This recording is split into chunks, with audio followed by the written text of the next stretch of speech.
Hi అండి. ఈరోజు మన ఈ వీడియోలో కోడిగుడ్డు అట్టుకూర ఈజీగా ఎలా చేసుకోవాలో తెలుసుకుందాం. ఎప్పుడూ ఒకేలాంటి రెసిపీస్ కాకుండా ఈ విధంగా డిఫరెంట్‌గా చేసి చూడండి. చాలా బాగుంటుంది. అన్నంలో కలుపుకొని తింటే ఒక ముద్ద కూడా విడిచిపెట్టకుండా తింటారు. పిల్లలు, పెద్దలు ఎవరైనా సరే చాలా ఇష్టంగా తింటారు. ఒకసారి ఈ స్టైల్‌లో చేసి చూడండి. దీనికోసం ముందుగా స్టవ్ పైన ప్యాన్ పెట్టుకొని ఆయిల్ వేసుకోవాలి. ఆయిల్ హీట్ అయిన తర్వాత ఇందులోకి ఒక ఎగ్ని ఈ విధంగా వేసుకోవాలి. నేను ఒక్కొక్కటిగా ఎగ్స్ని ఈ విధంగా అట్టులా వేసుకుంటున్నాను. మీరు కావాలంటే అన్ని ఎగ్స్ కూడా బాగా మిక్స్ చేసుకొని ఒక ఆమ్లెట్లా వేసుకొని కట్ చేసుకోవచ్చు. ఈ విధంగా ఎగ్ని వేసుకున్న తర్వాత కొద్దిగా సాల్ట్ అలాగే కారం కూడా చల్లుకోవాలి. దీనివలన అట్టు లోపల చప్పగా లేకుండా స్పైసీగా ఉంటుంది. ఈ విధంగా అట్టు అనేది కింద వైపు ఫ్రై అయిన తర్వాత టర్న్ చేసుకుని రెండు వైపులా కూడా మనం బాగా ఫ్రై చేసుకోవాలి. ఇదే విధంగా మనం ఎన్ని ఎగ్స్తో చేసుకోవాలనుకుంటే అన్ని ఎగ్స్ని కూడా ఇదే విధంగా మనం చేసి పక్కకు తీసుకోవాలి.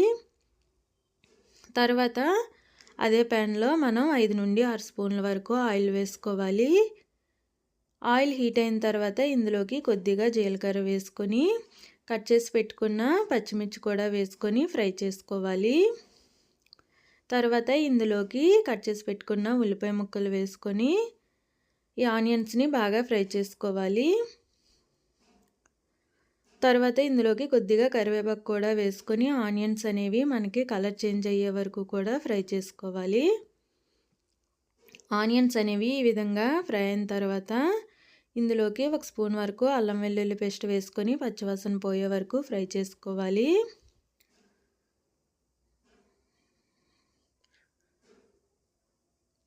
అల్లం వెల్లుల్లి పేస్ట్ అనేది పచ్చివాసన పోయిన తర్వాత ఇందులోకి మనం కట్ చేసి పెట్టుకున్న టమాటా వేసుకోవాలి.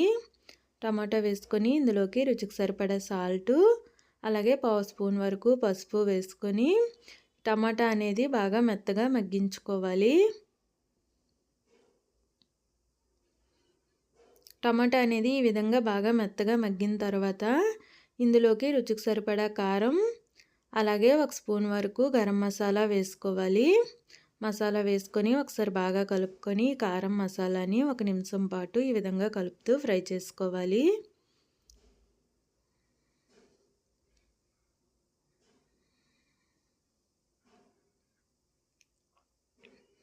ఈ విధంగా మనకి మసాలా అంతా కూడా బాగా ఫ్రై అయిన తర్వాత ఇందులోకి గ్రేవీ కోసం కొద్దిగా వాటర్ని యాడ్ చేసుకోవాలి.